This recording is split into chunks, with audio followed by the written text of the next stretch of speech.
नमस्कार, मैं दौलत शर्मा और आप देखना शुरू कर चुके हैं SPN 9 न्यूज़ और स्वागत है हमारे खास प्रोग्राम किस्सा सियासी में, जहां पर बात करेंगे तेलंगाना चुनावों की। तेलंगाना चुनावों के लिए चुनाव प्रचार यहां पर खत्म हो गया है और अब कल 30 नवंबर को मतदान होने हैं। लेकिन क्या तेलंगाना में भी वही सब होगा जो मध्य प्रदेश में हुआ, जो छत्तीसगढ़ में हुआ और जो हमने देखा राजस्थान में? हमने क्या देखा कि वहाँ पर किस तरीके से जो EVM मशीन थी, जो वोटिंग मशीन थी, उसके साथ छेड़खानी हुई। यहाँ पर छत्तीसगढ़ में हमने देखा कि नक्सलियों ने फायरिंग की मतदान के बीच, यानी मतदाताओं को काफ़ी नुकसान यहाँ पर हुआ। और ये वो मतदाता हैं जो इस लोकतंत्र के त्यौहार में सबसे बड़ी भागीदारी निभाते हुए नजर आते हैं। और अब उन्हीं को लेकर ऐसी खबरें आ रही हैं कि किस तरीके से बैलेट पेपर पर चुनाव कराने की बात यहाँ पर की जाती है। लगातार यहाँ पर जो कांग्रेस है, जो अन्य विपक्षी दल है, वो कहता है कि यहाँ पर EVM मशीन छोड़िए और बैलेट पेपर से चुनाव कराइए। जहां पर हम एक आधुनिक देश में इस समय है, यहां पर हम कहते हैं कि आधुनिकता की तरफ जाना चाहिए, लेकिन यहां पर चुनाव के लिए बैलेट पेपर तक की आवाज़ यहां पर उठाई जाती है। तो तेलंगाना चुनाव को लेकर कई सारे मुद्दे, कई सारे सवाल यहां पर हैं कि क्या हमें वही तस्वीरें यहां पर तेलंगाना में भी क्या देखने को मिलेगी। तो इसी मुद्दे से एक सवाल हमारे पास है और यहां पर इस न्यूज़ रूम में अक्सर हमारे साथ हैं, उनसे यहां पर जवाब मांगेंगे कि क्या तेलंगाना का चुनाव प्रचार यहां पर खत्म हो चुका है, कल वोटिंग होनी है, तो क्या वहां से भी ऐसी तस्वीरें आ सकती हैं और वहां पर क्या देखा जा सकता है कि क्या बीजेपी कड़ी टक्कर यहां पर अन्य पार्टी को दे पाएगी, क्योंकि साउथ बेल्ट में बीजेपी को अपने आप को मजबूत करना है।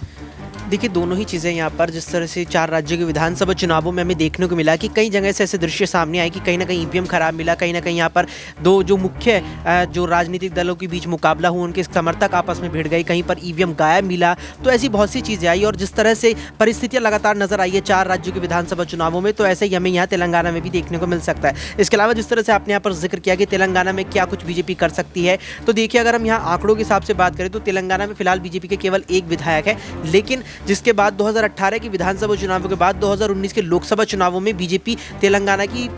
3 या 4 लोकसभा सीटें जीतने में कामयाब रही थी। तो उसके बाद माना जा रहा है कि कुछ यहाँ पर सीटें जीत सकती है। मुख्य मुकाबला मुझे लगता है यहाँ पर साफ तौर पर जो है कांग्रेस और यहाँ पर BRS के बीच रहने वाला है, लेकिन बीजेपी यहाँ पर कुछ सीटें जो है वो KCR की काटने वाली हैं। अगर यहाँ पर EVM के मुद्दे से आगे बढ़ें तो एक मुद्दा आता है कि राजनीतिक समीकरण यहाँ पर साउथ बेल्ट में क्या बनते हैं, और खासकर तेलंगाना की यहाँ पर बात करें तो यहाँ पर KCR मुख्यमंत्री हैं, लगातार 10 सालों से वही यहाँ पर मुख्यमंत्री, उन्हीं की पार्टी दोनों ही विधानसभा चुनावों में यहाँ पर चुनकर आई। लेकिन अब यहाँ पर कांग्रेस पार्टी भी मुकाबले में है और साथ ही साथ बीजेपी है, और यहाँ पर डर यहाँ पर ओवैसी पार्टी का भी है, कहीं वही सारे वोट यहाँ पर ना खींच के ले जाए। तो इससे जुड़ा सवाल हमारा है, यहाँ पर नेहा है, उनसे मौजूद हैं, यहाँ पर उनसे सवाल करेंगे कि क्या यहाँ पर ओवैसी और राहुल गांधी मिलकर क्या बीजेपी या फिर KCR कहा जा रहा है कि वो दोबारा मुख्यमंत्री बनेंगे, खुद ओवैसी ये कह चुके हैं, तो क्या उनकी मुसीबत यहाँ पर बढ़ा सकते हैं? और जैसे कि नज़ारे हमने पहले देखे थे मतदान के दौरान, EVM के साथ छेड़खानी और जो भी बालाघाट में मध्य प्रदेश का जो मामला आया है, क्या लगता है कि तेलंगाना में भी कुछ वैसी स्थिति देखने को मिलेगी? आरोप तो यही लग रहे हैं। देखिए, कल 30 नवंबर को ये तेलंगाना का विधानसभा चुनाव है और 5 राज्यों में से ये आखिरी राज्य बचा है जिसका चुनाव है। उसके बाद 3 दिसंबर को यहाँ पर नतीजों का सबको इंतजार होगा। जैसे कि आपने यहाँ पर जिक्र किया बालाघाट, देखिए मध्य प्रदेश का जो चुनाव था 17 नवंबर को था और मध्य प्रदेश में शाम को ही यहाँ पर देखने को मिला था कि मध्य प्रदेश में इंदौर में शिवपुरी सीट पर एक कब्रिस्तान के अंदर जो 6 EVM मशीन मिली। उसके बाद उससे पहले अगर मैं बात करूं छत्तीसगढ़ चुनाव को लेकर, तो छत्तीसगढ़ में भी देखने को मिला था कि पोलिंग बूथ में EVM मशीन खराब यहां पर पाई गई थी, गड़बड़ी यहां पर पाई गई थी। तो देखिए, जब भी किसी राज्य का चुनाव होता है यहां पर दौलत, तो EVM के साथ छेड़छाड़ और EVM के साथ गड़बड़ी वाली बात बहुत आम हो चुकी है। और जैसे कि आपने देखा कि कल से लेकर सोशल मीडिया पर बालाघाट को जो वीडियो यहाँ पर वायरल हो रहा है कि किस तरीके से जो यहाँ पर जो पोस्टल बैलेट पेपर हैं यहाँ उनके साथ कैसे यहाँ छेड़छाड़ की जा रही है। बल्कि 2 दिसंबर को इनको खोलना था, लेकिन 2 दिसंबर से पहले ही इनको यहाँ पर खोल दिया गया। हालांकि इस पर चुनाव आयोग ने एक्शन ले लिया है और जो अधिकारी वहाँ पर मौजूद थे उनको यहाँ निलंबित कर दिया गया है। लेकिन देखिए, कहीं ना कहीं चुनाव आयोग की भी थोड़ी सी यहाँ पर ढील नजर आ रही है कि वो आखिरकार कैसे यहाँ पर जो कोई अधिकारी है कैसे यहाँ इन चीज़ों को छेड़ते हैं, जब तारीख यहाँ पर तय कर रखी है कि 2 नवंबर से पहले इन चीज़ों को नहीं छेड़ा जा सकता तो कैसे रूम में घुसकर इन चीज़ों के साथ छेड़छाड़ की जा सकती है। तो देखिए ईवीएम का मुद्दा हर चुनाव से पहले उठता है। अब मैं यहाँ पर तेलंगाना की बात करूँ तो तेलंगाना में हमेशा से देखा जाता है कि केसीआर यहाँ पर चुने जाते हैं और मुख्यमंत्री पद पर बैठते हैं। इस बार जो हवा चल रही है वो मैं यहाँ पर कहना चाहूँगी कि तेलंगाना में इस बार कहीं ना कहीं कांग्रेस के साथ मिलकर बीआरएस भी यहाँ खेल कर सकती है। बिल्कुल, यहाँ पर जो है बीआरएस फिर दोबारा अपनी सरकार यहाँ पर बना सकती है। लेकिन बात करें यहाँ पर असदुद्दीन ओवैसी की पार्टी की तो यहाँ पर पूरी तरीके से मुस्लिम वोट उस तरफ जाते हैं। लेकिन बीजेपी का क्या यहाँ पर ऐलान था कि बीजेपी यहाँ पर कह चुकी है कि जो यहाँ पर तेलंगाना में मुस्लिमों को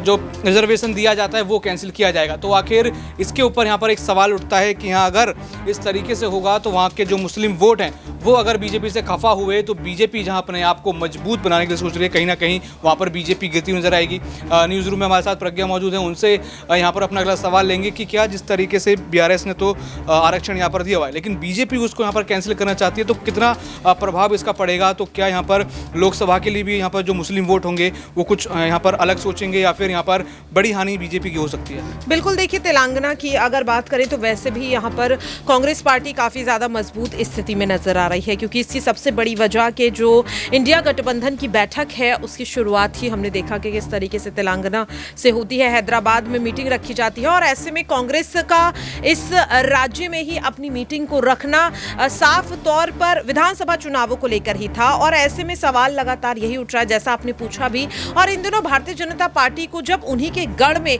कहीं ना कहीं झटका लगता हुआ नजर आ रहा है, जो जनता है वो उनसे खफा नजर आ रही, तो ऐसे में अगर तेलंगाना की बात करें तो बिल्कुल आपका सवाल यहाँ पर काफी ज्यादा वाजिब है कि वोटों के लिहाज से बीजेपी को काफी बड़ा झटका लगेगा क्योंकि तेलंगाना में कई ऐसे मुद्दे थे जिन पर केंद्र सरकार में होने के नाते भारतीय जनता पार्टी को हस्तक्षेप करना चाहिए था लेकिन नहीं किया गया। तो अब इसका जो नुकसान है वो सीधे तौर पर अब इन चुनाव में होगा और इसका असर लोकसभा चुनाव में भी पड़ेगा क्योंकि जैसे कि मैंने पहले भी कहा कि इंडिया गठबंधन की जो बैठक है वो तेलंगाना में इसीलिए की गई थी क्योंकि जो विपक्ष है वो सिर्फ विधानसभा चुनाव ही नहीं बल्कि लोकसभा चुनाव के लिए भी ये पूरी रणनीति तेलंगाना में बनाता हुआ नजर आ रहा था और इसका नुकसान बिल्कुल बीजेपी को होगा। यहाँ पर मुकाबले में कांग्रेस भी है तो क्या इस बार कांग्रेस राहुल गांधी के चेहरे से कर्नाटक उन्होंने जीता तो क्या यहाँ पर तेलंगाना भी राहुल गांधी के चेहरे से जीता जा सकता है? बिल्कुल, इसकी काफी ज्यादा संभावना है क्योंकि अगर कर्नाटक में राहुल गांधी के चेहरे पर कांग्रेस पार्टी ने चुनाव जीता और वो भी तब जब वो कोर्ट के चक्कर लगातार काट रहे थे, वो सदस्य भी नहीं थे सदन के